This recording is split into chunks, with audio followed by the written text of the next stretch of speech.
The landfalls of two different storms in two different parts of the world headline today's show.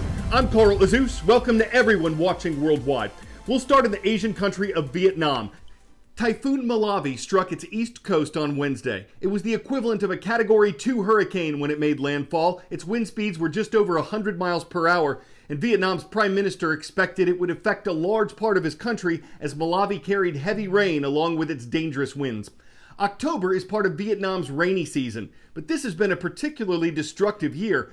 We told you exactly a week ago how excessive rains had caused deadly flooding and landslides in the country. Typhoon Malawi could make things worse, soaking areas that have already been inundated with rain. It's the fourth named storm system to make landfall in Vietnam this month. And on the other side of the northern hemisphere, the U.S. state of Louisiana is weathering its fifth named storm of this busy season. Zeta was expected to make landfall on Wednesday afternoon as a Category 2 hurricane with wind speeds of around 100 miles per hour, and it was expected to bring rain to several states in the American Southeast. The silver lining to this particular system is that it was fast moving. That can get things over with faster in the areas it hits, as opposed to slowly churning overhead and lashing them for hours with powerful wind and heavy rain. Before it made landfall in Louisiana, Zeta had hit Mexico's Yucatan Peninsula as a Category 1 storm. Hurricane Zeta is named for a letter of the Greek alphabet. That's what meteorologists use when they run out of names on their annual list. It follows tropical storms Cristobal and Marco and hurricanes Laura and Delta to all make landfall in Louisiana this year. It's the first time that state has been hit by 5 named storms in the same season since record-keeping began in 1851. And Hurricane Zeta tied 2 records set in 2005. One for the most named storms, there were 27 in each year, and one for the most times a single state was hit in a storm season. Florida also saw 5 storms make landfall in 2005. If you've been hearing the word typhoon and thinking to yourself, well, that looks an awful lot like a hurricane. Well, in fact, it is.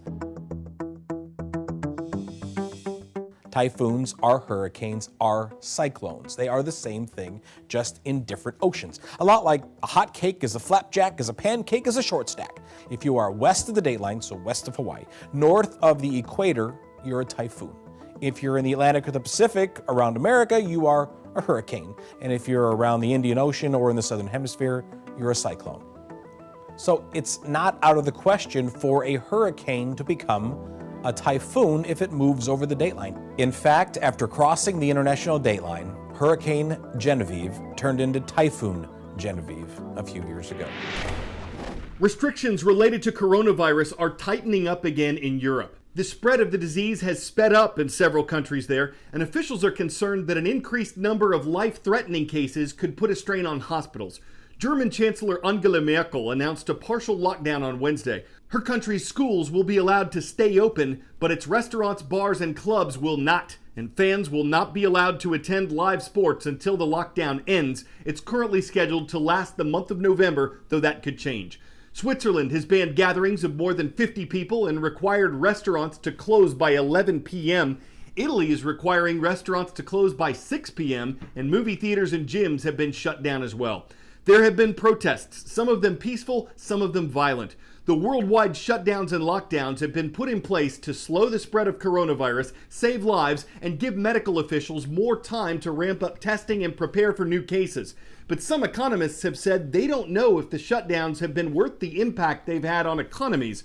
And critics say they've caused more problems in society than COVID-19 has. So there's a lot of controversy surrounding both the disease itself and the responses to it. And because those responses have been so different from place to place, they've had a particularly pronounced effect on travel.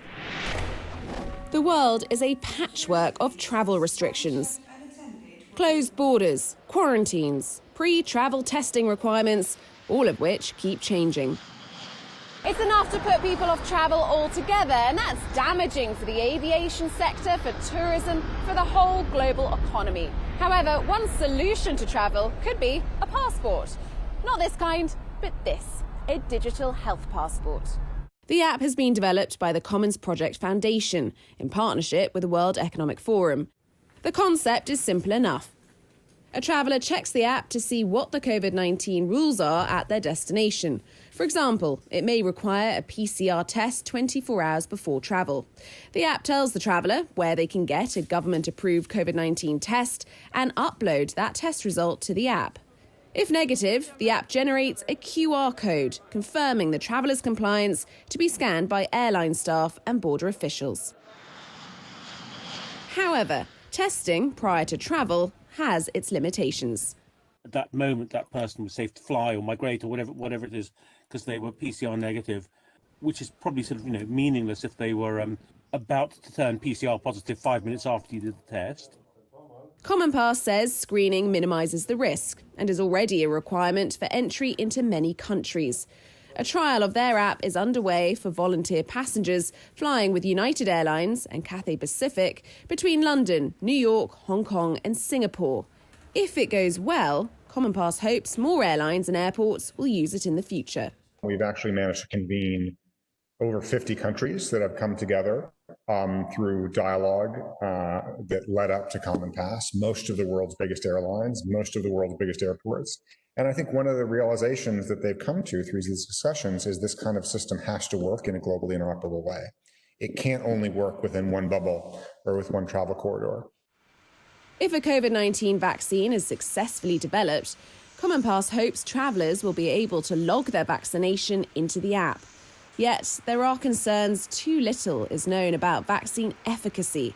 I wouldn't feel comfortable as a sort of Minister of Health to be stamping and sealing the legislation on the use of antibody passports on this basis. Immunity passports are pie in the sky, at least for now. Helping people to take to the skies with an app that simplifies and coordinates COVID-19 travel restrictions is at least on the horizon. Anna Stewart, CNN, London. 10-second trivia. In which nation would you find the Ningaloo Reef? Australia, Madagascar, New Zealand, or the Philippines?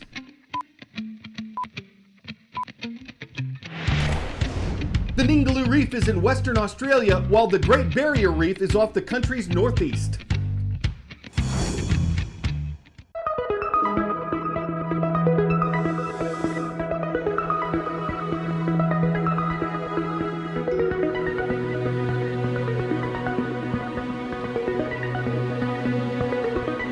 We're diving on a newly discovered or newly mapped 500 metre high coral reef.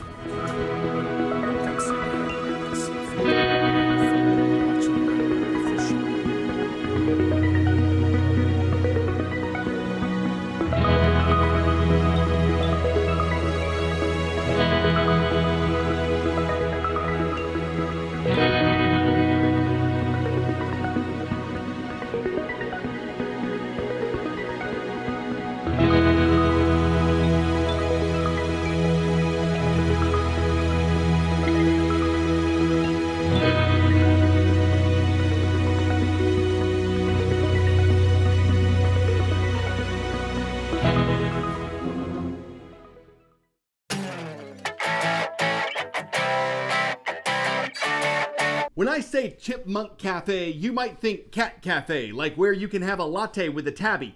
This is a little different. A Georgia food critic built a mini cafe for the mini chipmunk who lives outside her home. She's named him Thelonious Monk, cause he's a chipmunk. And she's built him everything from a barbecue to a ramen noodle bar.